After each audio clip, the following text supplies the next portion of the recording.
Good afternoon, everyone. My name is Mindy Flanagan. I am the very proud host of Uncomplicating HR, a series brought to you by an entity that is near and dear to my heart, Inspiring HR. Our vision is HR done differently. We have not done a video in a few weeks because I have been under the weather and finally feeling better. So my first video back, I am happy to say, includes the fabulous Kim Sink. Say hello, Kim Sink. Hello, everybody. Thank you for having me. Tell everybody why we call you Hokey. Why do we call you Hokey? Because I went to Virginia Tech and I am obsessed with Virginia Tech and have been since I was very little. Yes, I would play Enter Sandman for you, but then no one would watch this video after that. So I'm still a little hoarse from my illness, but I was looking forward to chatting with you today. So today, as a part of tips, best practices, learns, and how Inspiring HR goes about uncomplicating HR, you have a lot of direct experience with particularly newer startup businesses facing growth, building out their HR infrastructure. And one of the things I know comes up, particularly when we're putting a new handbook together, is what am I going to do about vacation, holidays, sick leave? Can I do PTO? Should I do PTO? And since I don't have to comply with FMLA, what should I do about needs for leaves of absence, paid or unpaid? So I know even us internally, with just now 12 of us, I've sort of contemplated, okay, it's a remote work opportunity, a highly flexible schedule, but people still need PTO. And what are we going to do about leaves of absences? Particularly because we are just 12 employees. And the staffing aspect of leave of absence, I know, is something that worries a lot of small business owners making these decisions for the first time. So tell everybody a little bit about your experience with this, and then we'll sort of dive right into just naturally tips, learns, things for people to consider. Yeah, perfect. So something that we do, one of the first things we typically do with our new clients is we try to establish their HR infrastructure. And one of the best pieces of HR infrastructure is an employee handbook. A lot of companies, especially our newer clients, kind of have a visceral reaction when you say employee handbook because they are boring policy manuals that typically get put up on a shelf and nobody really reads. But we, aside from being HR experts, we're pretty excited about employee handbooks because they play a really important part in your infrastructure and answer a lot of questions. And there's two components to a handbook. There's the compliance component. So what is it that you're required by law, either federal law or your state, that you have to do? And then the other piece, which you don't hear a lot about, is culture. And how can culture dictate different policies that you put in your employee handbook? And when you are somewhere that does not require any sort of paid leave, PTO, vacation, sick leave, any sort of leave of absence, especially if you don't fall under FMLA, it really comes down to culture decisions. So, the conversation is, the state of Virginia, as an example, does not require PTO. But I suspect you would like to have PTO based off of, wanting to have a workplace that attracts and retains employees. So if that's something that you want to have as a culture strategic decision, what does that look like? Under the same vein, a leave of absence, maybe that looks like traditional maternity or paternity leave. We like to call it parental leave. When things happen, even though the law doesn't require you to provide leave for your employees, what are you able to do as a company? And then designing a policy based off of, what your company can withstand and what you would like to do for your employees. And what about consistency with culture? Because I know you and I love to talk strategy relative to culture and playing the long game with employees, making sure that we take into consideration what we say we are as a company externally and honor that internally. So where do you see PTO decisions falling into values and culture? Give us an example. Yeah, a lot of it has to do with what are your actual PTO guidelines. So, if you have a really relaxed culture, maybe you are in a workplace that doesn't require somebody to be have a specific start time or a specific end time, Mm-hmm. and your PTO guidelines kind of lend itself into an attendance policy, maybe you don't have super strict how far in advance do you have to request PTO? In what increments do you take PTO? You might not be as strict with some of your guidelines just based off of your culture.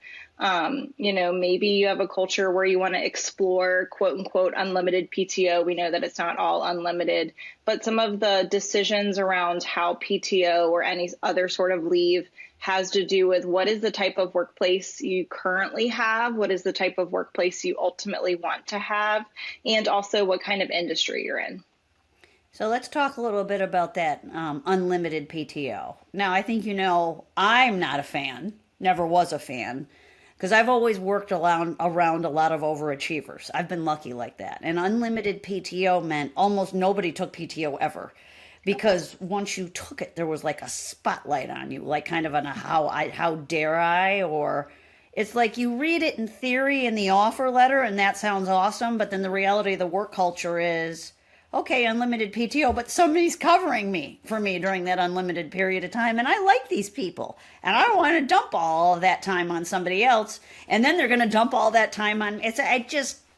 Maybe there are some workplaces where it's designed that you can do unlimited PTO, and that's great. But we know that what we have encountered in this age of distributed teams, distributed home offices, that if you want PTO, but you have a presence in a state that mandates paid sick leave, you probably can't do unlimited PTO anymore. Talk to everybody a little bit about, early on, I know this was even new to you. You've always been strong at strategy and culture, and I know that's your baby and you're so good at it. But we also knew when you joined us 3.5 years ago now, you knew compliance, but you didn't know state law compliance at the level you know it now. So tell everybody a little bit about what you've learned about paid sick leave mandates and if you have a distributed workplace. Yeah. So when it comes to paid sick leave, specifically, that's one of the first questions we kind of ask is, are you in a state that has that requirement? So we start from what is the most strict requirement you have and then work, beyond that. So bare minimum, what do you have to offer? Mm-hmm. And, we educate our clients on this is bare minimum what you have to offer. Mm-hmm. So how would you like to go above and beyond what you're required to offer and kind of look at it that way? If you're in a state that doesn't have paid leave requirements and you are a company that wants to look at unlimited PTO because it's a shiny object, okay, well, let's talk about that shiny object and what it means in reality. A lot of times we like to lean on data, and data has told us that when a company has unlimited PTO, by and large, their employees take less time than when you have a set amount of time. Mm-hmm. And with that data, it's very interesting for some of these companies because their goal for unlimited PTO is to signal to their employees, we care about you. We care about your well-being. We want you to be able to take the time that you need. I worked for a company that said, we understand that you have different needs, different time off needs of different times in your life or different points in the year. And we want to honor, those differences and not put you into a box. But the reality is people are not taking care of themselves and taking the time off with the intent of unlimited time off. Mm-hmm. And we also know that human beings love guardrails. It's not very good when you say, go forth and do whatever. We trust you. Because there's this stigma that if I do take off time, is who's watching that? That's and right. Am I taking off too much? Am I not taking off enough? There's a lot of overachievers around me. They are never taking off time, but I want to be able to take off time. Mm-hmm. So if we take what the intent is for a company, which is to signal to our employees that we care about you and we care about your well-being and we want to make sure that you're cared for, it's either having a really robust PTO policy or establishing the guardrails that their employees really are craving. So, I recently wrote a policy for a client and they mandated a week off per quarter, which is saying to their employees, it's really important to us. And at minimum, we would like for you to take 1 week off per quarter, which is 4 weeks, which is not uncommon for small businesses to have 20 days off. And, establishing some sort of norm. It also means that the company's leadership has to also take off time because they set the tone for what the expectations are. And if they never take off time, then their teams are never going to take off time. So a lot of it's establishing guardrails and trying to figure out what is your goal and how can we achieve your goal, maybe looking at it a little bit differently because the way that you're looking at it might not actually achieve the goal that you're hoping for. It's interesting the way they look at it. These are often people that experienced it a certain way as an employee 20 years ago, and they're carrying what they experienced into their own workplace. And that, how am I effective as a modern day workplace in hiring and retaining today's talent that's getting lost in that transition from 20 years ago to now? So that's a nice segue to Kim. I know I have my pet peeves about a client says to me, what's wrong with this PTO policy? And I think, how am I going to put this nicely? What are some of the things we see in existing PTO policies that if given the chance, we might want to ask them whether or not they might want to reconsider that provision? Like, what are the things we see that they're just not realizing don't make it a high-functioning, well-meaning PTO plan? What are you seeing?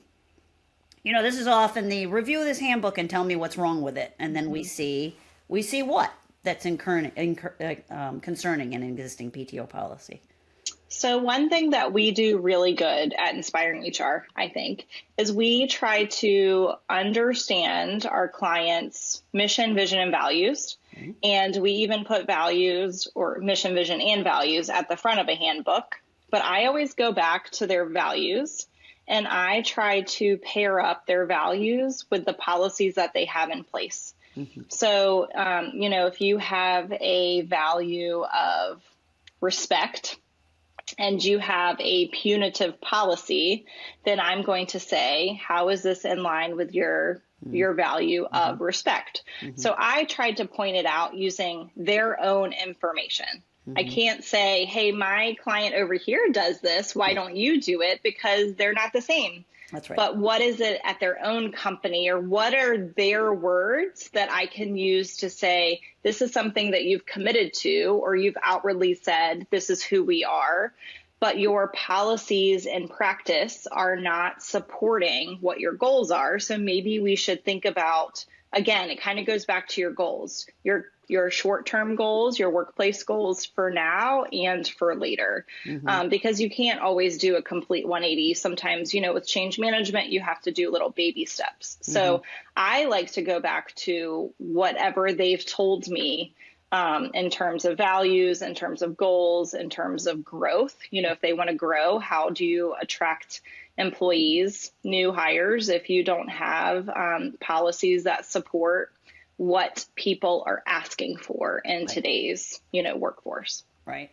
The other thing that has concerned me in terms of the modern day workplace, which I seem to be attached to for some reason, it aligns nicely with our vision of HR done differently, is 20 years ago, we were perfectly fine that created a expectation of the less thans. Have I talked to you at all about the less thans?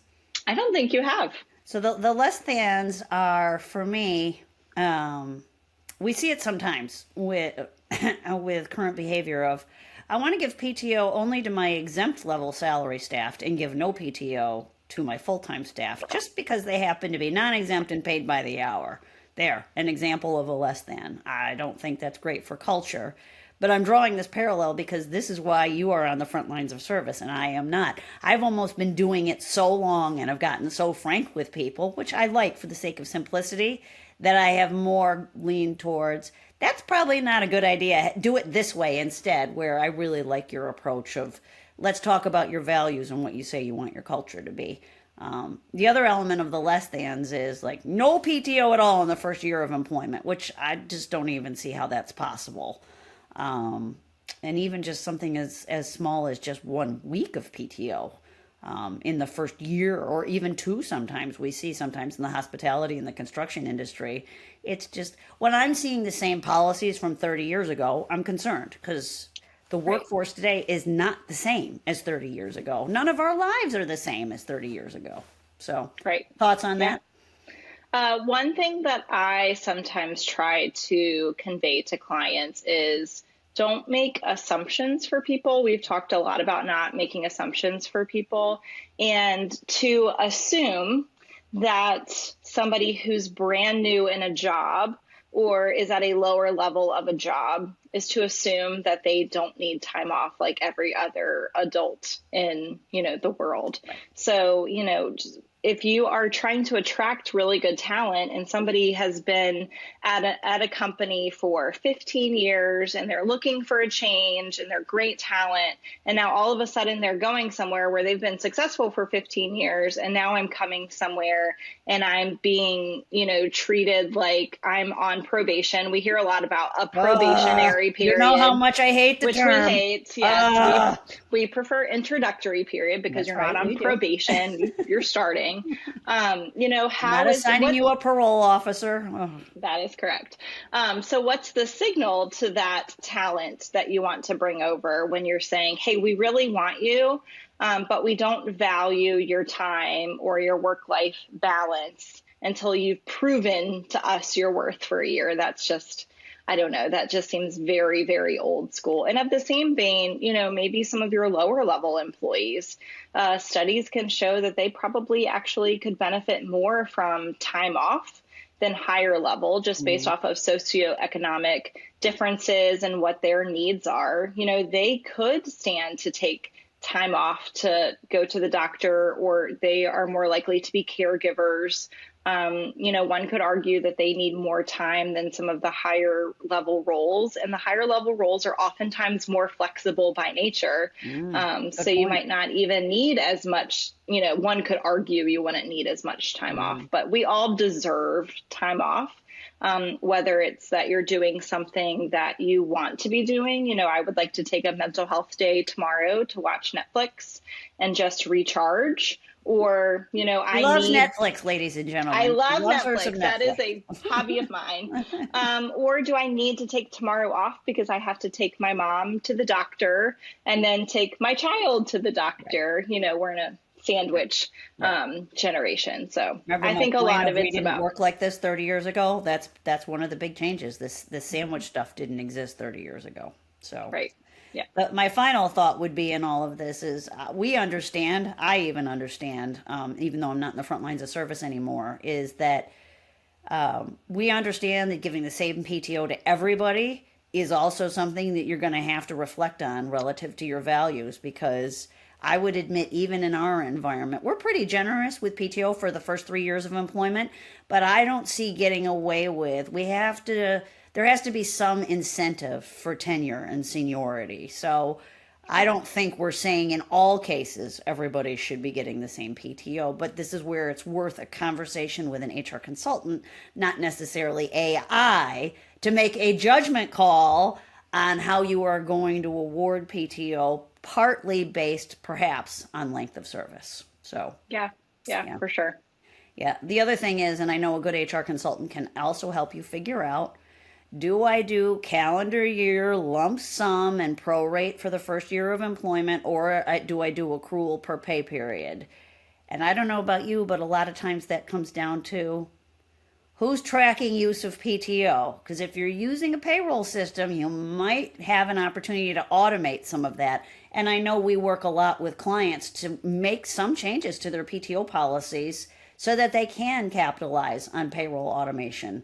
You have any kind of recent story where that's been a win with you, with any of your clients? pairing that PTO policy with automation in the payroll system? Anything come to mind? We do have a few newer clients, one in particular. When they came on board with us and I was learning a little bit about their business and, what are some of your pain points? That's something that we ask. There was a question about how do we get rid of a spreadsheet, a tracking spreadsheet of Yeah. PTO. So you remember, to my point 30 years ago. Yes. One client at one point had it up on a board, like a Oh. dry erase board. Yeah. And I asked, who is your payroll provider? And they told me it was ADP. Mm-hmm. And I said, great, we have a solution for you right here. You can just move your Excel spreadsheet into ADP. There's a lot of features that you could turn on or, keep it as robust or as simple as you would like. And, they kind of are moving into this century. They do have some blue collar workers. So that is an adjustment for them. You have to meet your employees where they are. So you can't, completely change things up, but you have to balance out technology and meeting your employees where they are, along with administratively what makes sense for you to, administer a policy so that you can be doing other things. So, just trying to understand, is this a pain point of yours? If you don't mind the spreadsheet and your employees are not complaining about a spreadsheet, then let's focus on something that might be a little bit more aggravating to you than, trying to solve for something that right now is not a problem. Well, and the other thing we do have to take into consideration is that's true, except when you are operating in a state that mandates paid sick leave and you have incorporated those provisions into your PTO policy, in almost every state that mandates paid sick leave, they also mandate that the available balance of PTO, what you've earned, what you've used in available balance, be printed on a paycheck stub. Now, laugh if you want. I know there's tons of people that never look at their paycheck stubs.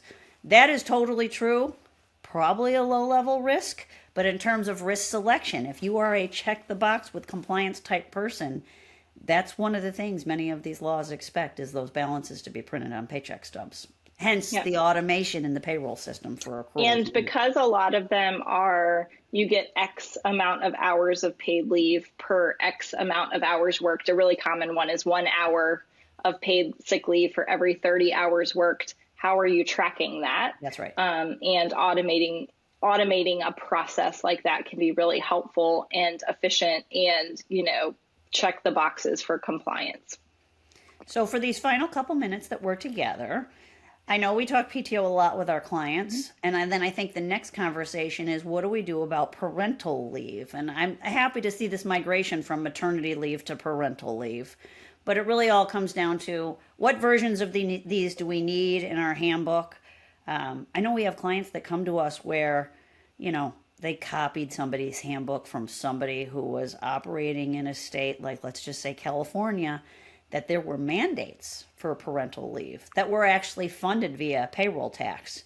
Now you take California mandated policy that's funded by a payroll tax and you translate it over to Virginia, it can't work. There is no mandated parental leave in Virginia that is managed by the state and for which is funded by a payroll tax. I don't know if we'll ever get there, but the bottom line is at least there's many states that don't have paid parental leave yet. How do you help clients navigate the decision making? Where do you start and what's been your experience and what layers into this?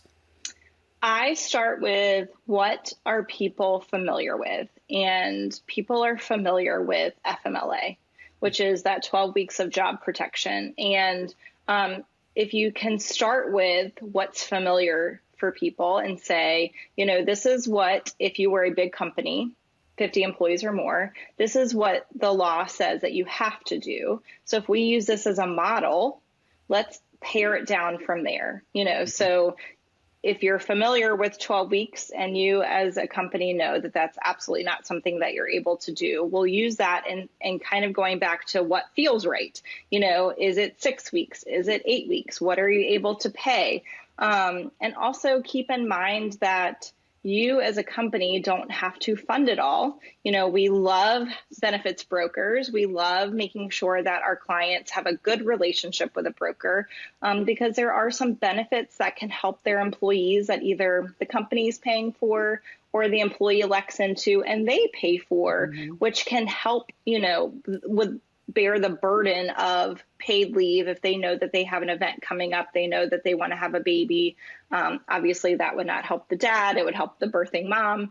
But there are creative solutions. Mm-hmm. So, if oh, we offer short-term disability, and that's 6 weeks of an income replacement at a certain percentage, then maybe our paid leave starts at 6 weeks, Mm-hmm. So we'll take the FMLA, what do people know, kind of start to put into, into the box of what are some other benefits that you have or you would like to explore.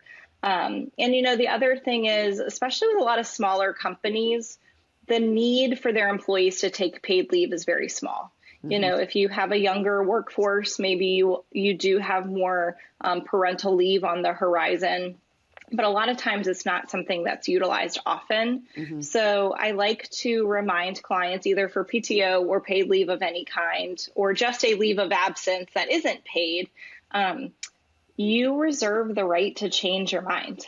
You can have a policy that you think is going to be amazing and that your employees want, and then you start to do it and it's not working. Well, then change the policy. Right. If it's not enough, give them more. If you learned it was too much, you can scale it back. And there's ways to do that smartly. But I always say, we can build this. And then if it's not working in actuality, let's adjust it. We can do that. And that takes the pressure off of getting it right the first time.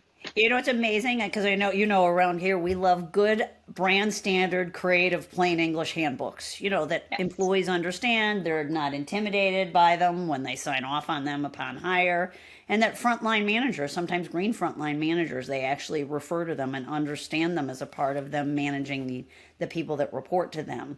But to the point you're making, I do want to remind people that there is some good legal terminology in handbooks, like disclaimers that say this handbook is not a contract, nor does it guarantee anything whatsoever. And you as the employer do have the right to revise policy, including benefits at any time with or without notice.